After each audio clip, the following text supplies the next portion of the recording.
We begin tonight with the developing story out of Carroll County, Illinois. We now know 2 Carroll County employees were being investigated in the death of a teenager.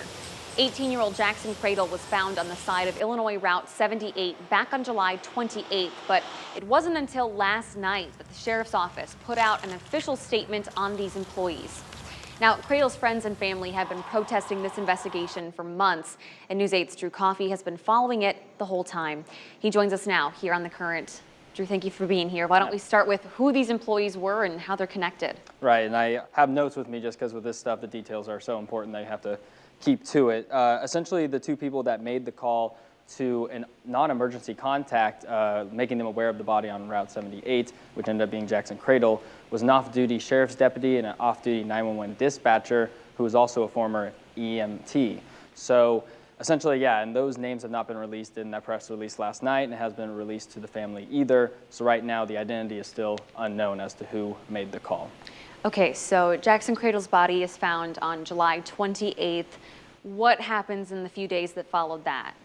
Well, essentially, those 2 people that I just talked about, they were informed by authorities of their investigation, of interrogations, and essentially they resigned before the internal investigation was finished or before the investigation was then handed off to the Illinois State Police. So they essentially resigned from those positions before all that transfer of the case began. Okay, I want to make sure that I've got my timeline right here. So Jackson Kradle's body is found on July 28th. Right. Within, what, 1 hour, the sheriff said he called in the Illinois State Police to get on this investigation? I believe so. I believe there was a lot of, I guess the timeline gets a little fuzzy, at least right now. I'm sure the press release clarifies it, but I know there's a lot of processes because I know the body wasn't immediately identified as Jackson Kradle, and so they had to go through a couple of processes there to make sure it was actually him, to identify the family. Simultaneously, a lot of firefighting departments were there at the scene.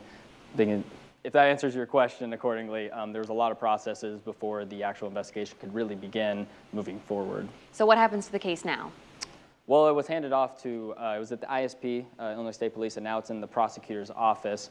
And right now, no charges have been released to the family or the public on the 2 people that were made the call to the non-emergency contact. So right now, we're in a standstill of information after last night's press release. Okay, so really quickly with the family, I know you spoke to Jackson's dad today. What did he have to say? They just said that the information that was on the press release, they already speculated at, and that they're still wanting the names of the people of interest. They're still wanting charges, and they want to know more specifically what happened in the authorities' eyes to Jackson that early morning in the end of July. Certainly something we'll keep following, Drew. Thank you so much for being here. Thank you. You guys stick around for Drew's full report. Coming up later tonight on News 8 at 5 and 6, you'll hear from Jackson Kradle's family as we continue to follow this death investigation in Northern Illinois.